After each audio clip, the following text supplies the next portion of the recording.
Hello friends, welcome to the channel electrical and automation. दोस्तों, आज की आपके लिए एक बहुत ही अच्छा वीडियो ये लेके आ गया हूँ। आज आपको मैं बताने वाला हूँ कि जो आईओ लिस्ट होता है वो आईओ लिस्ट किस तरीके से प्रिपेयर करी जाती है जब प्रोजेक्ट्स होते हैं, और उसके अलावा इस आईओ लिस्ट में प्रिपेयर करते वक्त क्या क्या चीज़ें बहुत बैकग्राउंड में रखी जाती है।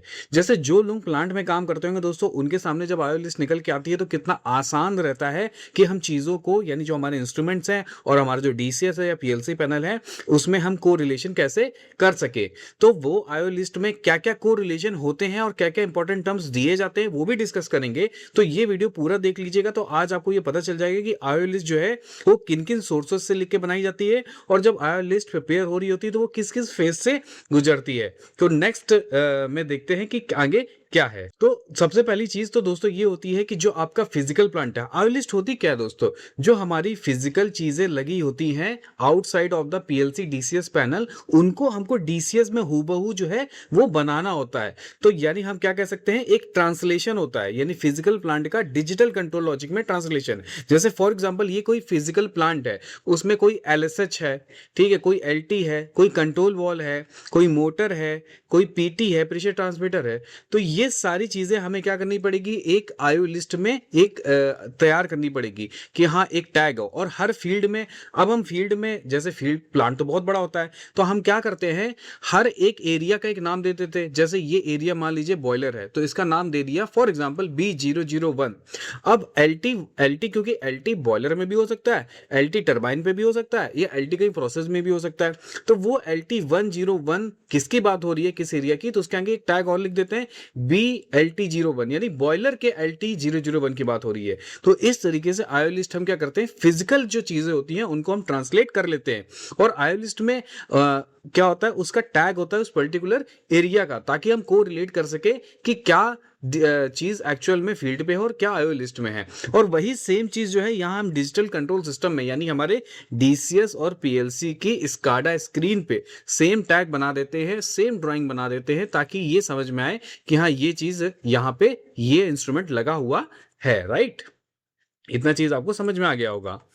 अब जब डॉक्यूमेंट बनता कैसे, ये बहुत टफ फेज होता है उनके लिए जो डिजाइन और ड्राइंग में ये हमारे लिए प्रिपेयर करके लाते हैं। दो तरीके के लोग हैं दोस्तों, एक इंजीनियर वो जो साइट पे इस डॉक्यूमेंट को एक्सेप्ट करते हैं, एक वो जो साइट में आने से पहले कई जब प्लांट की ड्राइंग एंड डिजाइन हो रही होती है तो वो डॉक्यूमेंट बनाते हैं। तो ये वही लाइफ साइकिल है।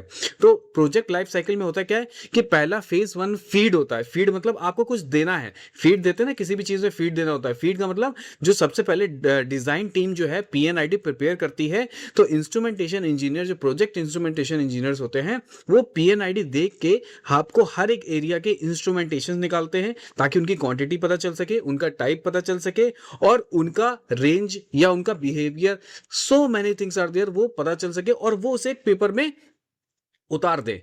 क्योंकि पीएनआईडी तो एक कंप्लीट सेट होता है जिसमें मैकेनिकल की भी इंफॉर्मेशन बहुत सारी होती है, मैकेनिकल के वॉल्स भी होते हैं, but we need to take in out the PNID of the instrumentation only. फिर डिटेल डिजाइनिंग आती है। फिर क्या करते हैं कि हम हर एक इंस्ट्रूमेंट की एक डेटा शीट बनाते हैं कि ये ऐसा लगेगा, इस पे वॉल ये लगेगा, इसमें ये निप्पल लगेगा, इतने क्लास का लगेगा।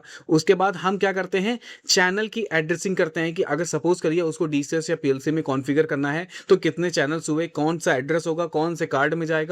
क्योंकि ऐसा होता है कि जैसे हम कार्ड, ऐसा नहीं कि नंबर ऑफ चैनल्स 10 है तो ऐसे उठा के 10 चैनल 10 के 10 जो है एक ही कार्ड में डाल दिया, नहीं।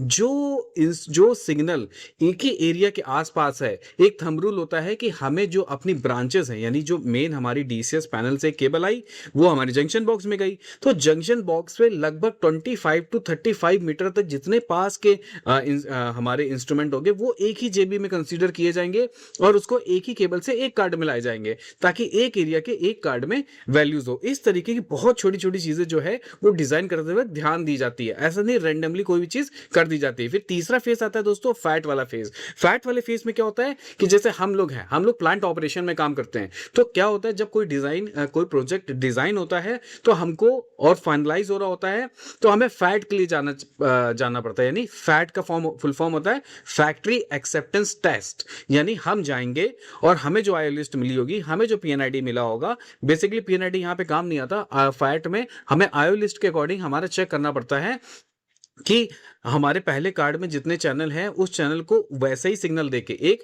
अपने आप से क्या करते हैं, हम सिग्नल को विजुलाइज करके इनपुट अपनी तरफ से देते हैं, है ना, जिसे हम लोग कहते हैं ना फोर्स करके वैल्यू देना। तो हम फोर्स करके वैल्यू देते हैं या किसी आईओ सिग्नल से रॉ सिग्नल जनरेट करा के इनपुट देते हैं और स्काडा स्क्रीन में देखते हैं कि हाँ इसका बिहेवियर ऐसा है। कोई इंटरलॉक होता है तो इंटरलॉक परफॉर्म करने के लिए बहुत सारे इनपुट्स देते हैं कि हाँ ये इंटरलॉक आउटपुट में ये आ रहा है कि नहीं आ रहा है, तो इसे बोलते हैं फैट। ताकि हमें ये क्लियरली पता चल जाए कि हमारा एक एक आईओ जो है हमारे लॉजिक के अकॉर्डिंग बिहेव कर रहा है और लॉजिक की एज पर रिक्वायरमेंट और रेंज और बिहेवियर और टाइप जो है वो वैसा है कि नहीं। फिर चौथा ऑपरेशन होता है कि एक बार जब फैट कंप्लीट हो गया तो वो पैनल्स और वो जितनी आईओ लिस्ट है वो सब हमारे प्लांट्स में आती है। फिर उसको हम इरेक्शन कमीशनिंग करके स्टार्ट करते हैं और उसका ऑपरेशन करते हैं, और अगर सारी चीज इंटैक्ट रहती है, प्रॉपरली रहती है, तो उसका इंटीग्रेशन और इसकी इंटीग्रिटी जो होती है आईओ लिस्ट के और पूरे सिस्टम की बेहतरीन तरीके से बनी रहती है, राइट। अब आपको ये समझना पड़ेगा कि अगर आपको बेहतर बेस्ट इंटीग्रिटी आउटपुट लिखा हुआ है ना, यानी आउटपुट अगर सबसे बेस्ट चाहिए तो आपको एक मास्टर आईओ डेटाबेस बनाना पड़ेगा। और उस मास्टर आईओ डेटाबेस बनाने के लिए बहुत सारे इनपुट्स लगते हैं। जैसे सबसे पहला और इंपॉर्टेंट बेस क्या होता है, पीएनआईडी। पीएनआईडी तो दोस्तों जान है, बेस के ऊपर सारी बिल्डिंग खड़ी होगी। पीएनआईडी से हम मैप करते हैं कि मेरे कितने इंस्ट्रूमेंट लगे हुए हैं। अल्टीमेटली सपोज करिए आपके पास कोई इंस्ट्रूमेंट है, आपने देखा कि यहां पे तो एक और इंस्ट्रूमेंट होना चाहिए, तो आप रिफर किसको करोगे, पीएनआईडी को रिफर करोगे, क्योंकि PNID is the final drawing by which we can identify and we can count how many instrument in a particular area is given or implemented। ठीक है, उसके बाद हम क्या करते हैं, एक हमारा डेटा आईओ लिस्ट होता है इंस्ट्रूमेंट इंडेक्स, जिसमें क्या होता है, हमारा टैग नंबर्स होते हैं, डिस्क्रिप्शन होता है, उस टैग का स्पेसिफिकेशन होता है, बहुत सारी चीजें होती है, राइट। फिर तीसरा हमारे एक कंट्रोल फिलॉसफी की पेपर्स डॉक्यूमेंट्स आते हैं, जिसमें फंक्शन लॉजिक, इंटरलॉक्स, ये सारी डिटेल्स होती है जो हमें डीसीएस या पीएलसी सिस्टम के डिजिटल सिस्टम में बनानी होती है। फिर उसके बाद बहुत सारे वेंडर्स होते हैं, ऐसा नहीं होता कि एक ही वेंडर से डेटा आएगा, यानी हमारे पास बहुत तरीके के इंस्ट्रूमेंट होते हैं, बहुत तरीके के इंस्ट्रूमेंट बहुत तरीके के वेंडर से आते हैं। तो उन सब की डेटा शीट्स को एक साथ रखना ताकि सिग्नल स्पेसिफिकेशन में काम आए, कि अगर वो डेंसिटी है तो उसकी एक प्री डिफाइंड रेंज पहले से, मास्टर रेंज पहले से, यानी जो ओईएम है वो डाल के देता है, तो वो कितनी है। तो ये सारे डॉक्यूमेंट्स चाहिए होंगे, क्योंकि अगर वो रेंज नहीं डालेंगे तो रेंज हम एक्चुअल रेंज हमें जो प्रोसेस में कॉन्फ़िगर करनी है तो वो हम कॉन्फ़िगर करने में गलती कर सकते हैं। फिर इसके बाद क्या, आर्किटेक्चर ड्राइंग। फिर आर्किटेक्चर ड्राइंग में क्या हो गया कि आपके आईओ पैनल्स कैसे होंगे, कहाँ पे होंगे, कितने लगेंगे, कितने सारे लगेंगे, कहाँ कहाँ लगेंगे, ये सारी चीजें। तो ये सारी डिटेल मिलके एक मास्टर आईओ डेटाबेस बन जाता है, और वो मास्टर आईओ डेटाबेस जो है वो आपका क्लियर आउटपुट देता है अगर everything is went right, right. अब जैसे आप बात करते हैं ना कि आईओ लिस्ट में क्या क्या चीजें होती है, ये जो ये जो 6-7 चीजें लिखी हैं ये तो आईओ लिस्ट में होती ही होती हैं। इसके अलावा भी बहुत सारी चीजें हो सकती है, लेकिन इतनी डिटेल से आपकी आईओ लिस्ट की ट्रेसिंग जो है बहुत आसान हो जाएगी। जब कभी भी हम प्लांट में होते हैं और हमारा किसी सिग्नल को हमें ट्रेस आउट करना होता है तो हम अपनी आईओ लिस्ट खोलते हैं। तो आईओ लिस्ट में सबसे पहले क्या देखते हैं, सबसे पहले हम डीसीएस में देखते हैं कि हाँ ये LT1000 जो है इसकी वैल्यू नहीं आ रही है। फिर अगर वो मुझे पैनल पे ढूंढना है, वो पैनल पे ढूंढना है, तो मैं आईओ लिस्ट खोलूंगा।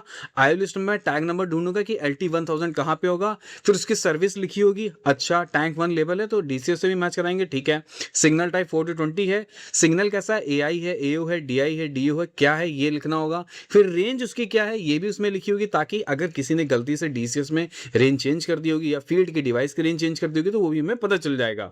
इसके बाद इंजीनियरिंग यूनिट, यानी वो रेंज किस यूनिट की है, पीएसआई है, बार है, केजी पर सेंटीमीटर स्क्वायर है, that is also mentioned over the IO list. उसके बाद डीसीएस का एड्रेस होगा कि रैक 1 के स्लॉट 2 में, यानी कई सारी रैक्स होती हैं डीसीएस में, तो रैक 1 हो गई। अब रैक 1 में कई सारे कार्ड्स होते हैं, तो कौन से स्लॉट का कार्ड, स्लॉट 2 का कार्ड। इसके बाद रिमार्क लिखा होता है कि एसआईएस है या डीसीएस है या इमरजेंसी ईडीएस है, इमरजेंसी कंट्रोल सिस्टम है, ऐसे बहुत सारी चीजें होती है। उसका रिमार्क लिखा होता है कि कौन से टाइप के सिस्टम का ये सिग्नल है। तो ये एक आईओ लिस्ट का कॉन्फ़िगरेशन होता है बेसिक, और इस आईओ लिस्ट से हम क्या करते हैं, अपने सिग्नल को प्लांट में ट्रेस कर सकते हैं ट्रबल शूटिंग के बाद, या किसी और भी प्रॉब्लम के बाद, या किसी को सर्च करने के लिए, राइट। के बाद आप जानते हैं कि किसी भी डीसीएस या इंस्ट्रूमेंटेशन सिस्टम में आपके 4 फाउंडेशन होते हैं। एक एनालॉग इनपुट हो गया, एक एनालॉग आउटपुट हो गया, एक डिजिटल इनपुट हो गया, एक डिजिटल आउटपुट हो गया। तो एनालॉग इनपुट जो होता है वो आपको पता है कंटिन्यूअस सिग्नल फील्ड से आते रहते हैं जो किसी भी मेजरमेंट को शो करते हैं। जैसे पीआईटी लिखा हो, यानी पीआईटी मतलब क्या हो गया, एक प्रोसेस, एक प्रेशर इंस्ट्रूमेंटेशन हो गया, प्रेशर इंडिकेशन, राइट। वो 4 to 20 रीड करने के लिए भेज रहा है। एनालॉग आउटपुट हो गया, एनालॉग आउटपुट कहां जाएगा, एनालॉग आउटपुट तो डीसीएस से फील्ड की तरफ फ्लो होगा, है ना। यानी डीसीएस बताएगा फील्ड डिवाइसेस को, जैसे कंट्रोल वॉल होते हैं generally, analogue output control valve में हम करते हैं, या वीएफडी ड्राइव्स में करते हैं, या किसी मोटराइज वॉल में करते हैं। तो एनालॉग आउटपुट कैसे निकलेगा, डीसीएस का फ्लो, डीसीएस की तरफ से उसका फ्लो होगा और फील्ड की तरफ वो जाएगा। फिर डिजिटल इनपुट होते हैं जो हमें अंदर मिलेगा, डिजिटल इनपुट यानी पल्स के फॉर्म में, जैसे जेडएसएच है यानी हाई लेवल स्विच है, मोटर रन फीडबैक है, मोटर ट्रिप फीडबैक है। इसी तरीके डिजिटल आउटपुट हो गया, डिजिटल आउटपुट जो फील्ड से फील्ड एक्सेप्ट करेगा और डीसीएस की तरफ से आएगा, राइट। तो ये तो बेसिक है, इस पे ज्यादा समय नहीं बताते, आगे चलते हैं। अब इसके बाद बात करते हैं दोस्तों कि एनालॉग सिग्नल की ट्रेसिंग करते कैसे हैं। क्या होता है दोस्तों, जैसे फॉर एग्जांपल आप फील्ड में है, तो फील्ड में आपने क्या किया, एक इंस्ट्रूमेंट के पास खड़े हैं, उसका टैग नंबर है LT1 और उसकी अभी फिलहाल वैल्यू जो आ रही है वो 5 मीटर की आ रही है, राइट। तो फिजिकल ब्रिज कैसे होगा, एक आपकी कोई ना कोई 1 पेयर की केबल होगी जो जेबी में जा रही होगी, तो आपको ये टैग वहां पे मिलेगा, उस जेबी तक जाएंगे, फिर उस जेबी पे डीसीएस एड्रेस का टैग मिलेगा, डीसीएस के एड्रेस के कार्ड का टैग मिलेगा, तो हम डीसीएस के एड्रेस के कार्ड तक पहुंचेंगे। फिर डीसीएस के एड्रेस के कार्ड से हमारा स्केडा लिंक होगा, स्काडा होगा, डीसीएस का डैशबोर्ड होगा जहां पे वो वैल्यू आ रही होगी, तो वो वैल्यू ट्रेस हो जाएगी। इस तरीके से ये ट्रेसिंग चलती है। इस ट्रेसिंग के दौरान हमें आईओ लिस्ट की जरूरत होती है, तो यही है आईओ लिस्ट का सिग्निफिकेंस। तो क्रिटिकल चीज क्या है, अगर सिग्नल टाइप मिसमैच हो गया, रेंज मिसमैच हो गई, फिजिकल एड्रेस मिसमैच हो गया, तो पूरी डिजिटल रीडिंग जो है वो क्या हो जाएगी, फेल हो जाएगी। देख कुछ और रहे होंगे, दिखा कुछ और रहा होगा, या नहीं भी दिखा रहा होगा, राइट। इसके बाद क्या होता है, डिस्क्रीट कमांड, यानी डिस्क्रीट मतलब डिजिटल सिग्नल्स जो होते हैं उनका फ्लो कैसा होता है, जो भी हम डिस्कस कर रहे थे कि सब इसका फ्लो यहां से स्टार्ट होगा डीसीएस की स्क्रीन से। डीसीएस की स्क्रीन पे ऑपरेटर या इंस्ट्रूमेंटेशन इंजीनियर या जो भी सुपरवाइजर है वो कोई ना कोई कमांड देगा कि ओपन हो, क्लोज हो, रन हो, कुछ भी हो। तो उसने कमांड दिया ओपन का, डिजिटल लॉजिक में 1 निकला, 1 गया कार्ड में, तो वो डीसीएस पैनल के कार्ड में गया, तो हार्डवेयर ने अपने पर्टिकुलर टैग को मैप किया होगा कि इस टैग को हमें इस कार्ड से निकालना है, तो इस कार्ड से वैल्यू निकलेगी। और जनरली 24 वोल्ट 230 वोल्ट दोनों निकलता है। यहाँ 24 वोल्ट का एग्जांपल लिया है, तो 24 वोल्ट कार्ड से निकले, एक फील्ड में एसओबी लगी थी, उस 24 वोल्ट वो जो 24 वोल्ट है वो एसओबी में गया और फील्ड पे एक्शन हुआ, वो एनर्जाइज हो गई, प्लंजर हो गया और प्रोसेस हो गया। तो इस तरीके से ये सीक्वेंस होता है किसी भी डिजिटल कमांड, डिजिटल सिग्नल्स का, और ये हमें आईओ लिस्ट की हेल्प से पता चल सकता है अगर इस सिस्टम में कहीं ना कहीं प्रॉब्लम आती है तो। अब आपको पता है कि जब अब पूरी आईओ लिस्ट जब बन जाती है तो उसके बाद सबसे बड़ी हेल्प क्या होती है, आपको ये पता चल जाता है कि कितने एआईस थे, कितने एओ थे, कितने डीओ थे, कितने डीआई थे। फिर टोटल मिलके हमें ये पता चल जाता है कि हमें कितने कार्ड्स की आवश्यकता होगी when we are going to erection a PLC और डीसीएस पैनल। उसके बाद नंबर ऑफ कार्ड में नंबर ऑफ कार्ड पता चल गए, उस नंबर ऑफ कार्ड के लिए कितनी रैक्स की जरूरत पड़ेगी ये पता चल जाएगा। फिर वो रैक में वो उस रैक को लगाने के लिए कितने फिजिकल कैबिनेट की जरूरत पड़ेगी ये पता चल जाएगा। फिर अगर कई सारे कैबिनेट होंगे तो हमें वो नंबर ऑफ कैबिनेट पता चल जाएगा, कंट्रोल रूम का साइज पता चल जाएगा, फ्लोर स्पेस पता चल जाएगा, टोटल हार्डवेयर की कॉस्ट पता चल जाएगी। तो आईओ लिस्ट यानी पीएनआईडी से डिजाइन करके आईओ लिस्ट लेके आए।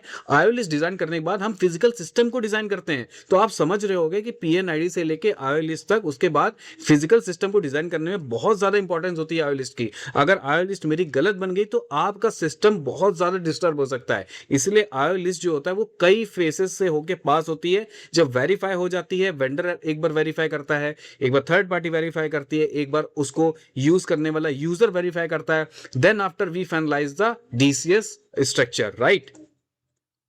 इसके बाद आपको पता होगा कि जब हम इंप्लीमेंटेशन कर रहे होते हैं किसी प्रोजेक्ट का, तो बहुत सारी थर्ड पार्टी की इक्विपमेंट्स होते हैं जो हमें डीसीएस में इंटीग्रेट करने पड़ते हैं। तो उस डीसीएस को इंटीग्रेट करने के लिए हमें क्या करना पड़ता है, उस थर्ड पार्टी के दिए गए आईओस को वेरीफाई करना होता है कि जो हमने यानी जो किसी वेंडर ने मांगे होंगे थर्ड पार्टी से जो सिग्नल वो है कि नहीं है। फिर उसका नॉमेनक्लेचर भी वैसे ही बनाना पड़ता है जितना जैसा पूरे प्रोजेक्ट का हो। ऐसा नहीं कि थर्ड पार्टी का अपना नॉमेनक्लेचर उठा के बीच में डाल दिया, तो प्रोजेक्ट परफेक्ट एग्जीक्यूशन और जो यूजर होगा उसको कंफ्यूजन क्रिएट हो सकता है during the time of processing. तो वो हम क्या करते हैं कि नॉमेनक्लेचर वैसे ही रखते हैं थ्रू आउट द प्रोजेक्ट, किसी भी थर्ड पार्टी का या मेन वेंडर का। इसके बाद हमें कोई ना कोई प्रोटोकॉल, ऐसा जरूरी नहीं है वैसे तो हम फिजिकल सिग्नल, वो डिपेंड करता है कि अवेलेबिलिटी और कॉस्ट पे। जनरली थर्ड पार्टी क्या करती है, अपनी कॉस्ट को रिड्यूस करने के लिए वो अपने सिग्नल्स को कोई ना कोई प्रोटोकॉल्स के थ्रू देते हैं, या तो ईथरनेट आईपी देंगे या प्रोफिबस देंगे या मॉडबस देंगे। क्योंकि क्या होगा, फिजिकल केबल्स का पैसा बच जाएगा। अगर 10 सिग्नल है तो 10 सिग्नल को वो प्रोफिबस से देने की कोशिश करेगा। हमें एक प्रोफिबस का एक कार्ड लगाना है डीसीएस पे और प्रोफिबस को मैप कर देना है एड्रेस को, और हमारा थर्ड पार्टी से कम्युनिकेशन स्टार्ट हो जाएगा। लेकिन अगर फिजिकल कनेक्शन करते तो 10 की 10 केबल डालनी पड़ती, 10 की केबल की कॉस्ट आती, एक जंक्शन बॉक्स बनता, फिर एक मेन केबल आती, तो there will be a lot of cost, और एक कार्ड तो हमारा लगाना ही पड़ता उस 10 चैनल के लिए जो हम डेटा एक्सेप्ट करने वाले थर्ड पार्टी से। तो प्रोटोकॉल्स बहुत ज्यादा यूज होता है when we are implementing a third party in our control system, right. अब आपको पता होगा कि जब आईओ लिस्ट बन जाती है, अभी हमने कई ये जो चीजें लिखी हैं ये भी हमने समझी हैं कि जब आईओ लिस्ट बनती है तो वो क्रॉस डिसिप्लिन का मतलब क्या हुआ कि अलग अलग क्षेत्रों में, अलग अलग जगहों पे इसका अलाइनमेंट बहुत ही ज्यादा इंपॉर्टेंट होता है। पहला तो प्रोसेस इंजीनियरिंग से इंपॉर्टेंट होता है कि जो हमारा पीएनआईडी बना है उससे परफेक्टली डिपिक्ट होती है, मैच होती है। मास्टर आईओ लिस्ट का मतलब है कि आप आईओ लिस्ट से भी पीएनआईडी पे उल्टा रिसर्च कर सकते हैं कि हाँ टैग नंबर 101 है, ये बॉयलर एरिया में, ये वहां पे होना चाहिए तो वहां पे मिलेगा। इसके बाद इलेक्ट्रिकल इंजीनियरिंग से भी आईओ लिस्ट मैच करती है, क्योंकि इलेक्ट्रिकल इंजीनियरिंग से रिलेटेड जैसे MCC panel, PCC panel, MCC panel में कोई मोटर्स हो गए, बहुत सारी वीएफडीज हो गई, उनका जो आईओ लिस्ट है कहां से स्टार्ट स्टॉप होगा वो भी क्लियरली मेंशन होता है आईओ लिस्ट में। तो यहां पे भी काम आता है हमारा। उसके बाद ऑटोमेशन वेंडर से, यानी अगर हमारा जो डीसीएस और पीएलसी पैनल आने वाला है वही मास्टर आईओ लिस्ट से ही अपना पूरा डॉक्यूमेंट जो है और अपनी आपके पीएलसी और डीसीएस कार्ड्स की मैपिंग, और फिर स्काडा में उसकी मैपिंग, फिर टैग क्रिएशन, सब कुछ आईओ लिस्ट को देख के ही होता है। क्योंकि टैग जो है वो डीसीएस में कब बनाएगा, जब उसे मास्टर आईओ लिस्ट में मिलेगा, और मास्टर आईओ लिस्ट में गलत मिलेगा तो टैग भी गलत बनेगा, और जिस एरिया का गलत मिलेगा उस एरिया में गलत मिलेगा। तो आप समझ रहे होगे कि आईओ लिस्ट की इंपॉर्टेंस इस पूरे प्रोजेक्ट में कितनी ज्यादा इंपॉर्टेंट होती है, कितने पॉइंट ऑफ व्यू से, राइट। अब दोस्तों होता क्या है, ये एक आपकी नॉलेज के लिए ये डिटेल ऐड करी गई है कि होता क्या है कि अभी आजकल आपने देखा होगा बहुत सारे छोटे प्रोजेक्ट्स में या काफी प्रोजेक्ट्स में स्प्रेडशीट्स, एक्सेल शीट्स में डेटा का डेटा बनता चला जा रहा है। इस एरिया के पीएनआईडी, इस एरिया का पीएनआईडी के इस एरिया की आईओ लिस्ट। अभी क्या है ना कि मार्केट में बहुत सारे हमारे डिजिटल टूल्स भी आ गए हैं, जो एसपीआई हो गया, अवीवा हो गया, वो लोग क्या करते हैं डायरेक्टली पीएनआईडी को मैप कर लेते हैं एक सॉफ्टवेयर में, और उसका एक रिकॉर्ड बनता रहता है। किसी ने चेंज किया तो अपना नाम डालेगा, रिकॉर्ड डालेगा, फिर चेंज हो जाएगा। और पर्टिकुलर एक जगह से पीएनआईडी पे चेंज किया तो आपका पूरा आईओ लिस्ट में चेंज होता था। मतलब आपको आईओ लिस्ट में इंडिविजुअली चेंज नहीं करना, जाके आपकी पीएनआईडी में कोई रिवीजन आया, उस रिवीजन में आपके 10 टैग चेंज हुए तो आपने 10 टैग उस पीएनआईडी के एरिया में जाके चेंज किए तो आपके आईओ लिस्ट में वो अपने आप जाके चेंज हो जाता है। तो इस तरीके के सॉफ्टवेयर होते हैं जिससे क्या होता है, एम्बिग्यूटी यानी रिपीटिशन हो गया या गलती से कुछ आपने गलत लिख दिया टैग, तो ये ह्यूमन एरर्स जो है ये सब अवॉइड हो जाता है, राइट। कि ये चेंज आपने देखा होगा ना, क्वालिटी कंट्रोल होता है। क्वालिटी कंट्रोल में जब कभी भी आपको किसी एसओपी को चेंज कराना होता है तो आप चेंज कंट्रोल के पास जाते हैं कि आप इस एसओपी को चेंज क्यों कर रहे हैं, उसके कुछ रीजंस होते हैं, उसके कुछ फायदे या नुकसान या everything. There will be a particular process by which you can change the SOP of any system. तो वही चेंज कंट्रोल में तीन पिलर होते हैं जो सबसे इंपॉर्टेंट होते हैं। एक ये, ताकि उससे क्या होता है डेटा की इंटीग्रिटी बनी होती है, ये पता होता है कि किसने चेंज किया है। जैसे आपको वर्जन मैनेजमेंट, आपकी आईओ लिस्ट बार बार रिपीट हो रही है, फिर से वेंडर ने कुछ बताया, फिर से थर्ड पार्टी वेंडर ने कुछ बताया, तो वो दिक्कत ना हो, तो वो एम्बिग्यूटी आपके प्रोजेक्ट में ना आए, तो हर बार हम चेंज करते हैं कि ये 1.0 है, रिवीजन 1.2 है। इसके बाद एडिशन एंड डिलीशन आपका कुछ हो रहा होता है, प्रोजेक्ट्स में कुछ चीज़ें ऐड होती है, कुछ रिमूव होती हैं, कुछ चेंज होती हैं। तो एवरी सिंगल मॉडिफिकेशन के लिए आपको फॉर्मल डॉक्यूमेंटेशन बनाना पड़ता है कि इस डेट में इस कंसर्न पर्सन ने ये चेंज कराया, ताकि हम पीछे पास्ट में जाके उस चीज़ को पकड़ सके अगर हमें वो बाद में कुछ एब्सर्ड मिलती है या कुछ रॉन्ग डायरेक्शन में मिलती है। इसके बाद सेंट्रलाइज चेंज लॉग होना चाहिए। सेंट्रलाइज मतलब कि एक डेटा सेंट्रलाइज होना चाहिए कि किसने भी चेंज किया है तो एवरीवन गेट्स टू नो, सबको पता होना चाहिए कि उसकी ट्रेसेबिलिटी कोई भी निकाल सकता है। ऐसा नहीं कि कोई पर्टिकुलर बंदा ही उसका ओनर होगा और वही चेंज करेगा तो सारा लोड जो है उसके ऊपर ही आ जाएगा और एग्जीक्यूशन में देर हो सकती है। इसीलिए फर्स्ट प्लेस में क्या करना है, हमें कमीशनिंग में सारे इंजीनियर्स को डेटा सेंट्रलाइज होना चाहिए। कोई भी चेंज करेगा तो हमें पता चलना चाहिए, राइट। अब क्या होता है कि आईओ लिस्ट में अगर गलती हो जाती है, कुछ दिक्कत हो जाती है, वो क्या हो सकती है?